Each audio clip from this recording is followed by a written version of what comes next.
So first part is you need some release keys to take the radio out. You pop these in either side. I've already done this part, so you pop them in either side, the two holes, one on one side, one on the other. You do need two because you need to release both sides at the same time.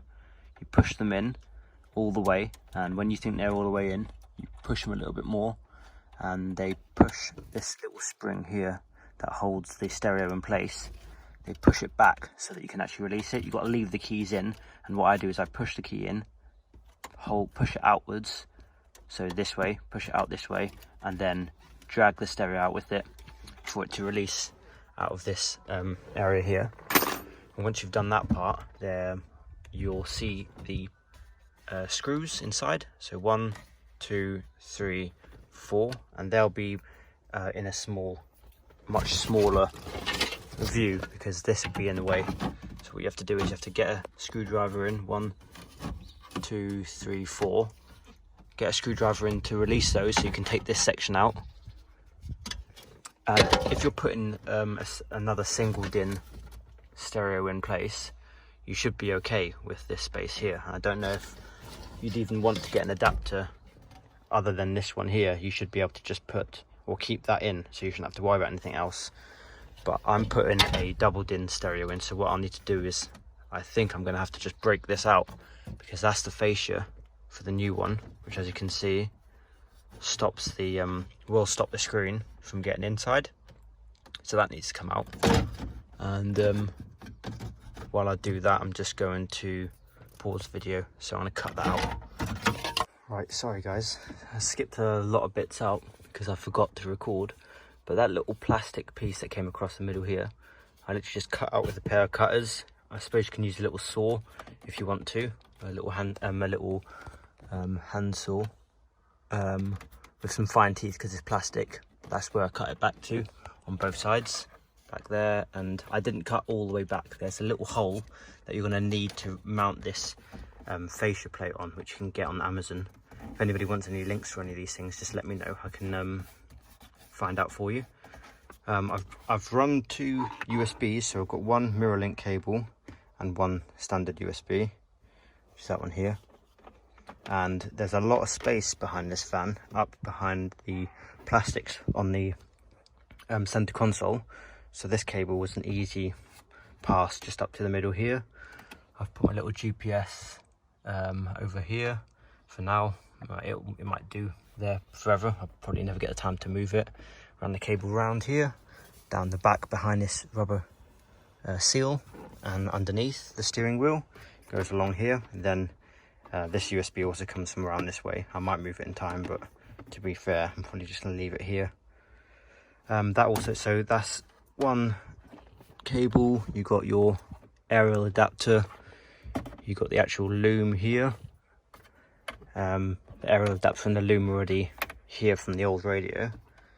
Then you've got GPS, and there we go, there's the other USB. So one of them's a mirror link, which I think is this one. Yep, that's this one, and this one's just another standard USB. This literally just clipped in place. I'm having a little bit of trouble at the back here. You can see there's a little gap, but I can't quite push it in safely enough yet for it to hold in place and cover over that gap. Once I've done that part though, I'll also need to put these plates on. In fact, I'm going to have to take this out and put the plates on in a second. I can show you how I do that in a moment. Right, so after a lot of flipping thinking, the next step is these brackets on the side here. So you have to take out these 1, 2 hex screws. Then you just take the screws out, put these in, get it the right way around, make sure that they're not sticking out proud of the front of the dashboard, center console, sorry. And then you have to, I think the only way you can fit double DIN stereos to one of these vehicles is by adapting it yourself. You can't get any, because I've got a kit, one of these boxes where you slide the stereo into here, and then this slides onto another piece of metal which clips it into place. Then you use release keys. It's a similar way that the original stereos are fixed to the van, but on this one you have to do it all yourself, basically. Make sure that it's spaced out right. So I'm going to do that now, but just so you can see, 1, 2 for this side, 1, 2 for this side, and then you make sure that they're the right space apart. I checked these ones and they're okay. And now I need to mount some brackets. I think the only way this is going to work is by mounting them this way. So that's my unit, an Extron, and this is the only way it seems like it's going to work, because having them the other way around, they catch on this, and you need this to clip the new fascia on this, because at the back of it you see these little points here, which I suppose you could get rid of, but it just doesn't leave it very secure without that, because you've only got this clip here which is going to hold it in place, and then the one at the top. So you might end up having a little space in the middle here if it's not sitting perfectly, and that will hold it in place. Right, so I've managed to fit the unit. Apparently that's about 7 inches across. So what I did was the same brackets I had on either side, they're here. I had to fit a plate to either side of the stereo that I was using. So I'll show you what that looks like. It's just a big square plate, which is here. And then I had to take the brackets back out, and after figuring out where exactly to put the plate in relation to the bracket, I had to screw in from this side into the thread on the plate so that this stereo will be held in place. So the way that I put it in is so that it will move up and down, although it doesn't need to. It just gives me a bit more leeway when fitting the fascia. So now that that's done, connected up all my connections at the back here. You can see there's quite a shallow stereo.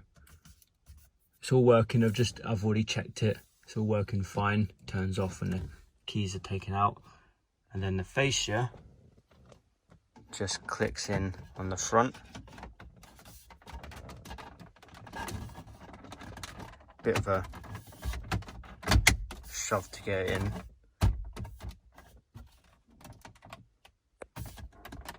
So the only issue I've got now that I've got that fascia on is I've got a really small gap at the bottom here, which I'm not too worried about, to be fair. That's fine. And just the way that this thing is made, you can see that gap goes all the way around, goes round, right round to the other side, right to where this little point here is. I mean, it's not too noticeable, and I can push it in. The only problem is it doesn't stay in place, so that's just something I'm gonna have to live with. I mean, you could push it in place with some sealant on the underside, so when the sealant goes off, it holds it down. So there we go. You have to do both at the same time.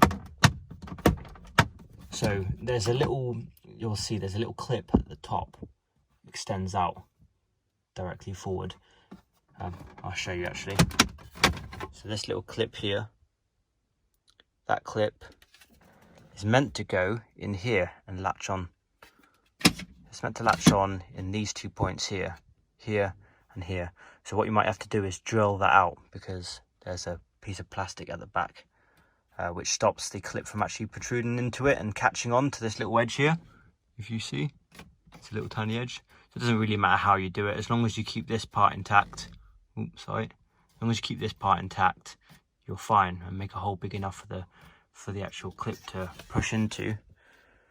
And then she's okay. So the loom from this Extron's unit fitted directly into the loom from the car, so I didn't need any adapters, although I do have some. So there's an adapter here, but I don't need it. So that was a direct plug and play. The only 2 connections in this car was the wiring loom for the actual speakers in the stereo, and then the aerial, and that was it. There's no steering wheel controls, but I'll look into getting something that does have steering wheel controls later on. This thing's filthy. I've only just recently bought it, but I'm going to get it fixed up nicely soon. Right, I hope that helped some of you guys. Didn't help me because I was the one doing it, but hopefully it can be of assistance to some of you. If you've got any questions, just leave them in the comment section.